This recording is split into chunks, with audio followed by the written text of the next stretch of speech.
अस्सलाम वालेकुम दोस्तों। इन लाइव अचण जो मक़सदु जेका अक्सरियत आहे दोस्तनि जी उहा सम्झी वई हूंदी, छाकाणि त हाणे को बाक़ी सीक्रेट नाहे रहियो ऐं जेतोणीकि जो बाज़ाब्ता तौर ते शर भाइरनि सां ऐं शर साहिबान जे जेको आहे आल पाकिस्तान शरिता जे चेयरमैन मोहतरम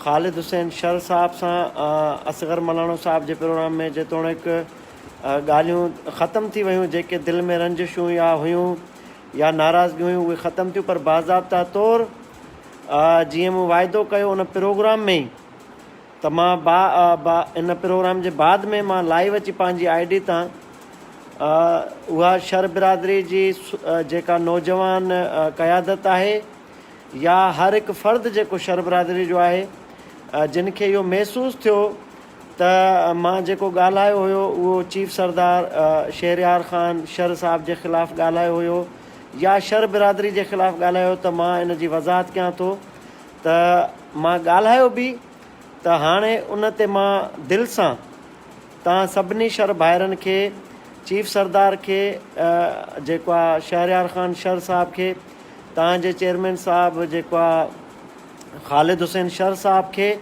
ऐं जेको असांजो ॿियो दोस्त आहे जीअं तमामु घणो अहम किरदारु अदा कयो असांजे दोस्तनि सां राब्ते में रही, निसार शर साहब समेत हर उहो शर जेको बिरादरी जो फ़र्दु आहे उन सभिनी खां मां मोहबत में प्यार में माफ़ी थो घुरां ऐं मां सभिनी जी जेके दिलि आज़ारी कई आहे, जेकॾहिं न दिलि आज़ारी कई आहे मां उन सभिनी खे भाकुर पाए माज़रत थो चवां ऐं पंहिंजे लफ़्ज़नि खे वापसि थो वठां। ऐं मूंखे तमामु घणी ख़ुशी आहे त उन टाइम जेको तव्हां सां सभिनी जूं कैफ़ियतूं ॾिसो पिया, इहा सिंध सां मोहबत आहे सभ जी, त सभिनी जा लुड़क हुया अखियुनि में। असां ख़ुदा थो ॼाणे हिक ॿिए जी रत आहियूं, हिक ॿिए जो खून आहियूं, असांखे वॾा चैलेंजिस आहिनि, जज़्बाती थी वियुसि, जज़्बात में इहे कमु थी विया। पर जॾहिं सिंध जो माण्हू, सिंध जो शऊर, सिंध जो गैरतमंद पुटु ग़ुलाम रसूल चांडे जी सूरत में जॾहिं पंहिंजे नियाणियुनि जा वास्ता ॾे, क़ुर पाक जा वास्ता ॾे ऐं शाह जे रिसाले जा वास्ता ॾे त पोइ असांखे हैफ़ हुजे जेकॾहिं असां पोइ बि कूड़ियूं अनहूं कयूं।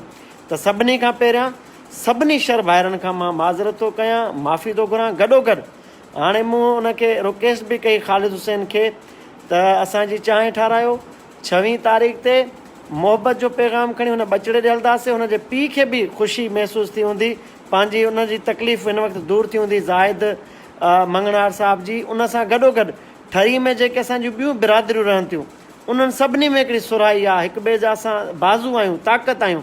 जेको थियो सो थियो, उनखे दरगुज़र कयो। मां सॼियूं फ़ारिग थी करे पोस्टूं डिलीट थो कयां। मुंहिंजी दिलि में ख़ुदा वाहे शायदि कुझु बि न आहे। जिन मूंखे गार गंद कई उहे बि शर मुंहिंजा ॿाहिरि आहिनि, उन्हनि जे लाइ बि प्यार मोहबत सां हिक ॿिए जी ताक़त आहियूं। इंसानु आहे, घर में ॿ भाइर बि पाण में नाख़ुशि हूंदा आहिनि, विढ़ंदा आहिनि, जहिड़ा थींदा आहिनि। त जेके दोस्त मूंसां गॾु बीठा उन्हनि सभिनी खे निमी सलाम, जहिड़ी बि ज़ात पात जा हुया उन्हनि खे मोहबतूं प्यार, इहो सिंध जो काज़ आहे जंहिं ते उहे मूंसां गॾु बीठा। पर जेके शर बिरादरी में नौजवान हुन तरफ़ बीठा, कावड़ जे जेके कमेंट्स असां हिक ॿिए सां शेयर कयासीं उन ते मां माफ़ी थो वठां, उहे सभु पोस्टूं डिलीट थो कयां तकरारी। उमेदु आहे तव्हां सभिनी खे मां अपील थो कयां, प्यार अचां शर नौजवाननि खे, उनजी क़यादत खे, त तव्हां बि सॼियूं शैतानगिरी वारियूं तकरारी जेके ॿिनी धुरनि तरफ़ां थियूं उहे दोस्त जेके शर बिरादरी जा न आहिनि, मुंहिंजा दोस्त आहिनि जेके जिन पोस्टूं रखियूं, सभिनी खे हथ ॿधी अर्दा त सभु डिलीट कयो। मोहबत जो अॼु नओं पैगाम खण असां हिकिड़ो ॾिनो आहे सॼी दुनिया खे त सिंधी कुझु बि हुजूं पाण में मुतहद आहियूं, ॿधी आहे सिंध धरती जे लाइ, सिंध जे माण्हुनि जे मसइलनि जे हल जे लाइ ऐं सिंध में सारंगू जेको आहे उन सोच जे ख़ात्मे जे लाइ ऐं हुन मासूम ॿारनि जे तहफ़ुज़ जे लाइ असां गॾु आहियूं, हम आवाज़ आहियूं।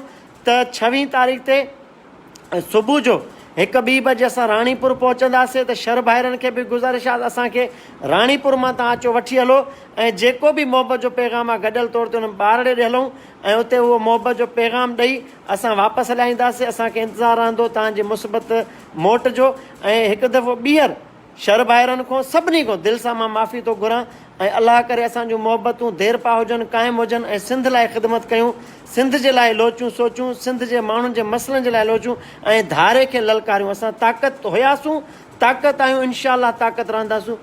Love U.